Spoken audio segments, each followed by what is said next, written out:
జగన్ తెచ్చిన మెడికల్ కాలేజీలపై విషయం చెబుతున్న ఎల్లో మీడియా ఇందాక చదివినిపించానా. మెడికల్ కాలేజీలు అంట ప్రైవేటైజ్ చేస్తుంటే సాక్షి వాళ్ళు విషయం చిమ్మారంట. ఏమన్యాయం అండి, ఇంత నాసిరకంగా వార్తలు రాసుకుని మీరు గవర్నమెంట్కి అనుకూలంగా రాయదలిస్తే రాయండి, మధ్యలో సాక్షి మీద ఎందుకు రాస్తారు?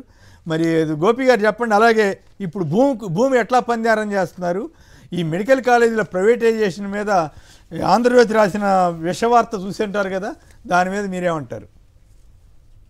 సార్, ఇప్పుడు ఈ రాష్ట్రంలో కాదు దేశంలో కూడా ఏ ముఖ్యమంత్రి చేయనటువంటి ఒక సాహసోపేతమైన చర్య జగన్మోహన్ రెడ్డి గారు చేశారు. 17 మెడికల్ కాలేజీలు ఒక్కసారి, అంతకుముందు ఉన్న 11 మెడికల్ కాలేజీలకి అనుబంధంగా అనుకూలంగా 17 మెడికల్ కాలేజీ నిర్మాణాన్ని ఒకేసారి ఆయన చేపట్టారు. అందులో 5 పూర్తి చేశారు. సో మిగిలినవి మిగిలినవి కూడా దాదాపుగా 70%, 80%, 90% పూర్తయినవి ఉన్నాయి. సో వాటిని ఆ మిగిలిన కొంతమేర ఖర్చు పెట్టేసి పూర్తి చేసేసి అడ్మిషన్లు ఇస్తే సరిపోతుంది.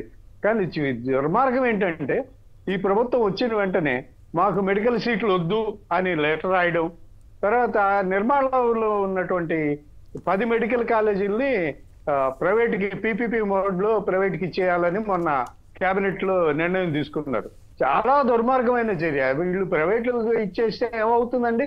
ఫీజులు ఇష్టం వచ్చినట్టు పెంచుకుంటారు, సీట్లు అమ్ముకుంటారు యాజమాన్యం. ఎందుకు ఇప్పుడు ఉచితంగా సీట్లు రావాల్సినటువంటి ప్రణాళిక, అలాగే ప్రతి మెడికల్ కాలేజీకి అనుబంధంగా ఒక హాస్పిటల్ నిర్మాణం జరుగుతూ ఉంటే అవన్నీ కూడా ఆయా ప్రాంతాల మీ సమాచారం కోసం ఒక విషయం చెప్తాను. నేను ఈనాడులోనే అక్కడ ఒక సోషల్ మీడియాలో ఆ క్లిప్పింగ్ చూసా. ఫైబర్ నెట్ అంట 2300 కోట్లు ఖర్చు పెట్టి ప్రైవేట్ వాళ్ళకి అప్పు చెప్తారట. అంటే ఇక్కడ 1500 కోట్లు సంవత్సరానికి మెడికల్ కాలేజీల నిర్వహణకి ఏమో డబ్బులు లేవంట, అక్కడ ప్రైవేట్ వాళ్ళకి రావాలంట. ఈ ఫైబర్ నెట్ మాత్రం 20 లక్షల మందికో ఎంతమందికో జనాలకి చేర్చాలంట ప్రచారం. ఫైబర్ నెట్ అంటే ఈ ఛానళ్ళ ప్రచారమే కదా, ఛానళ్ళ ద్వారా ప్రచారమే కదా. 2300 కోట్లు ప్రభుత్వ సొమ్ము ఖర్చు పెట్టి ఆ తర్వాత ప్రైవేట్ వాళ్ళకి అప్పు చెప్తారట. ఇప్పుడు అదే చంద్రబాబు నాయుడు అంటే ప్రైవేట్ వాళ్ళకి బాగా మేలు చేసే ముఖ్యమంత్రి అండి ఆయన. కార్పొరేట్ సంస్థలకి, ప్రైవేట్ కాంట్రాక్టర్లకి, వీళ్ళకి అనుకూలంగా అటువంటి నిర్ణయాలు, చర్యలు, ఆయన పాలసీలు అలా వాళ్ళకు అనుకూలంగా ఉంటాయి తప్ప ప్రజలకు, ప్రభుత్వానికి అనుకూలంగా ఉండేవి కావు.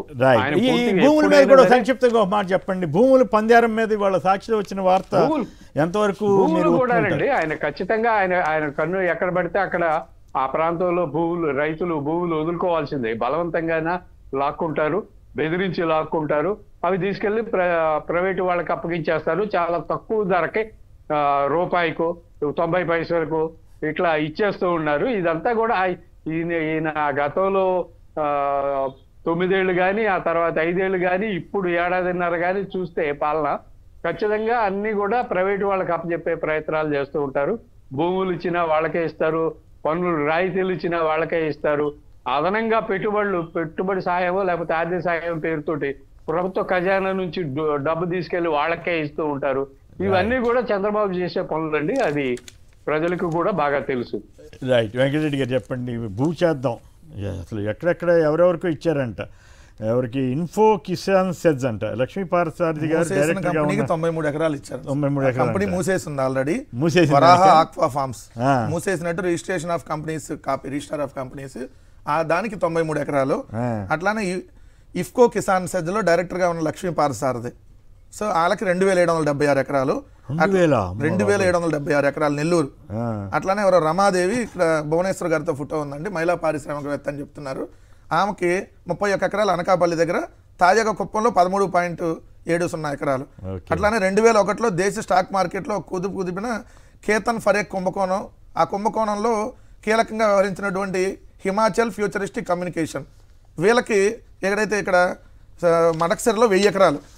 సో ఈ భూములన్నింటినీ అతి తక్కువ ధరకి, అంటే వాళ్ళకి సంబంధించి ఎవరైతే ఎలక్షన్ లో వాళ్ళకి సహకరించిన వాళ్ళు వాళ్ళకి తక్కువ రేటుకి ఇస్తా ఉన్నారు. ఇది ఒకటి. దీంతో పాటుగా ఇంకొక మూతపడిన కంపెనీకి 93 ఎకరాలు అదే సార్ వరాహ ఆక్వా ఫార్మ్స్ విశాఖ సంబంధించి ఆల్రెడీ మూసేసిన కంపెనీ. దానికి ఇట్లా మీరు వరుసగా చూసుకుంటే సార్ ఇది ఒక్కటే కాదండి, ఖరీదైనటువంటి భూముల్ని 99 పైసలకి మొన్న మీరు వరుస దానికి సంబంధించి ఇప్పుడు వరకు మళ్ళీ జీవో గొడవ అయ్యేసరికి 50 లక్షలకి ఇస్తానా జీవో దానికి ఇచ్చినట్టు కూడా జీవో ఇవ్వలేదు. ఎప్పుడో మనకి దీన్ని 50 లక్షలు అక్కడ కనీసం ఎకరా 2-3 కోట్లు ఉంటే 50 లక్షలు 2-3 కోట్లు కాదు సార్, 50 కోట్ల పైన ప్రైవేట్ వాళ్ళకి అన్ని సంపద సమకూర్చినట్టే కదా. నేను గారు 50 కోట్లు పైగా ఉంది అక్కడ, ఎకరం కోటి కాదు 50 కోట్లు 50 కోట్లకు పైగా ఉంది అక్కడ వీళ్ళు ఇస్తుంది. అట్లానే మీరు చూస్తే ఏఎన్ఎస్ఆర్ అని బెంగళూరుకు సంబంధించిన వాళ్ళకి ఇచ్చారు సార్ 10 ఎకరాల 29 సెంట్లు మధురవాడలో మొత్తం 99 పైసలకి. 10 ఎకరాల 29 సెంట్లని ఏఎన్ఎస్ఆర్ అనేటటువంటి వాళ్ళకి ఆ గ్రూప్కి మొత్తం మధురవాడ హిల్ నెంబర్ 3లో 2.5 ఎకరాలు, హిల్ నెంబర్ 4లో 7.79 ఎకరాలు, మొత్తంగా 10 ఎకరాల 29 సెంట్లు కేవలం 99 పైసలు. నాకేమనిపిస్తుంది అంటే చంద్రబాబు గారు కరెక్ట్ గానే చెప్పాడు, నేను సంపద సృష్టిస్తానన్నాను కానీ పేదల కోసం అని చెప్పలేదు కదా ప్రైవేట్ కంపెనీలకి. ఆ తర్వాత వాళ్ళు ఏదో P4 కింద వాళ్ళకి ఏమన్నా మిగిలితే ఏదో ఏదో మెతికిలేసినట్లు వేయచ్చు అన్నట్టుగా ఈ పరిస్థితి మార్పు మంచిది, ఆయనకి మంచిది కాదు. ఈ వయసులో ఆయన మంచి పేరు తెచ్చుకోవాల్సిన వయసులో ఎందుకు ఇంత అప్రదర్శన అబ్జర్వ్ చేశారు లేదు సార్. ప్రతి క్యాబినెట్ మీటింగ్ లో మీరు చూస్తే ఇదిగో ఇన్ని వేల కోట్లు పెట్టుబడి వస్తుంది, అన్ని వేల కోట్లు వస్తుంది, 30,000 కోట్లు, 50,000 కోట్లు, 20,000 నోటికి ఏది వస్తే అది చెబుతున్నారు సార్. ఏంటంటే ఇదిగో ఇళ్ళే వాళ్ళకి సంబంధించి భూములు దోచిపెట్టడానికి ఇదిగో వాళ్ళకి 1000 కోట్లు పెట్టుబడి పెడతా అన్నారు, లేకపోతే ఇదిగో వాళ్ళకి ఒక 100 ఎకరాలు ఇస్తున్నాం. సో ఈ ఉన్నటువంటి భూములన్నింటినీ వాళ్ళకి పందారం చేసేటటువంటి కార్యక్రమం. ఎవరైనా విజయవాడలో అంత కాస్ట్లీ భూములు లులు వాళ్ళకి ఇస్తారండి? సంపద వచ్చేసింది కదా చంద్రబాబు నాయుడుకి వాళ్ళు లులు వాళ్ళకి సంపద వస్తారు, రాష్ట్ర ప్రజలకి ఏమొస్తుంది? రాష్ట్ర ప్రజలకి కాదు సార్. ఇక్కడ సత్వ అని పెద్ద రియల్ ఎస్టేట్ మీకు చాలా ప్రాజెక్టులు కనపడతా ఉంటాయి. హైదరాబాద్ లో వాళ్ళు కొనుక్కుంటారు, ఆక్షన్ లో భూములు కొనుక్కుంటారు. అది 50 కోట్ల 100 కోట్ల ఎంత. కానీ చంద్రబాబు నాయుడు గారు 1.5 కోటి 50 కోట్లు 60 కోట్లు చేసే భూమిని 1.5 కోటికి అమ్మేశాడు 30 ఎకరాలని. అలానే మీకు కపిల్ చిట్ ఫండ్స్ వాళ్ళకి సంబంధించి వాళ్ళు రియల్ ఎస్టేట్ వ్యాపారం చేసుకోవడానికి వాళ్ళకి రియల్ ఎస్టేట్ వ్యాపారాలకి అసలు ఎట్లా ఇస్తారు? దారుణం సార్. మీరు ఐటీ కంపెనీ వాళ్ళకి ఇస్తారు కానీ ఎవరన్నా దాని కూడా ఏంటి అంత తక్కువ రేటుకి ఎవరు ఇస్తారు? 6,000 7,000 కోట్లు 1,000 కోట్ల లాభాల్లో ఉన్న TCS వాళ్ళు అడగకుండా వాళ్ళు అడిగారా? వాళ్ళు ఏం అడగల, అడగకపోయినా కూడా 99 పైసలకి 99 పైసలు వాళ్ళ పేరు చెప్పి ముందు వాళ్ళని చూపించి మిగిలిన వాళ్ళందరికీ ఇట్లా ఇచ్చి దోచిపెట్టేటటువంటి కార్యక్రమం. రైట్. మెడికల్ కాలేజ్ మీద ఆంధ్రజ్యోతి కక్కిన విషయం గురించి మాట్లాడండి. జగన్ గారి కంటే చెప్పారంట అధికారులు, అసలు మీరు ఒకేసారి 17 మెడికల్ కాలేజీలు స్టార్ట్ చేయొద్దు, ఆర్థికంగా చాలా భారం అయిపోయింది అంటే జగన్ గారు నేను చూసుకుంటా అన్నారంట. మనకు మంచి ముఖ్యమంత్రి కాబట్టే కదా అధికారులు నిజంగా అన్నా ఇది భారం అన్నా చెయ్యాలి, ప్రజల కోసం చేయాలని చెప్పి నువ్వే రాసిందంటూనే దొరికిపోతున్నావు కదా. జగన్ గారు అంత మంచి పని చేశాడు. ఒకవేళ ఆర్థికంగా భారం అయితే ఏం భారం అంటే ఆర్థికంగా 2 లక్షల కోట్లు అప్పులు చేశారు సార్. ఈ 2 లక్షల కోట్లు 2,000 కోట్లు ఖర్చు పెట్టలేరా? ఇది ఎట్లా భారం అయింది? ఇందాక సాయి ఆయన మాట్లాడుతుంటే విన్నాను 70,000 కోట్ల ఆస్తి 70,000 కోట్లు ఉంటుందా అంత? నాకు సార్ మెడికల్ కాలేజీ హాస్పిటల్ రెండోది అక్కడ ఉన్నటువంటి ల్యాండ్ ఒక్కో దగ్గర 50 ఎకరాలు ల్యాండ్, 50 ఎకరాల పెడితే వాళ్ళని ప్రైవేట్ దాని మీద వచ్చేటటువంటి రేపొద్దున ఇప్పుడు అది ప్రైవేట్ వాళ్ళకి వెళ్తే ఇప్పుడు హాస్పిటల్ అదంతా రేపొద్దున వాళ్ళకి లాభమే కదా సార్ వచ్చేది.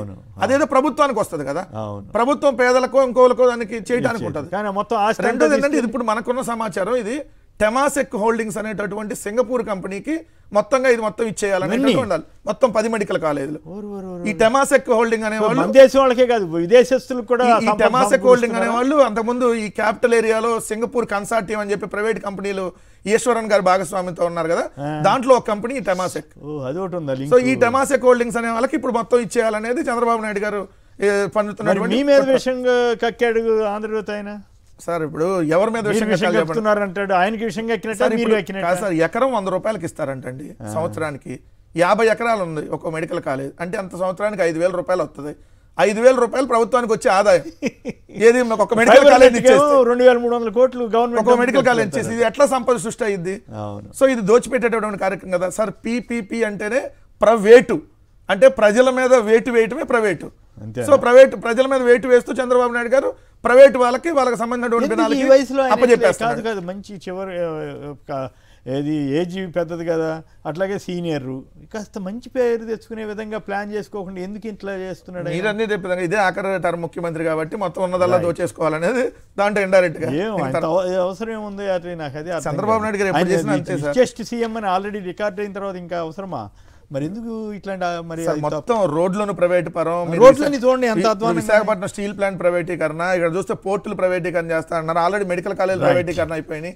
సో ఇంత దారుణంగా వ్యవహరిస్తా ఉన్నారు అన్ని ప్రైవేట్ వ్యక్తుల చేత. రైట్.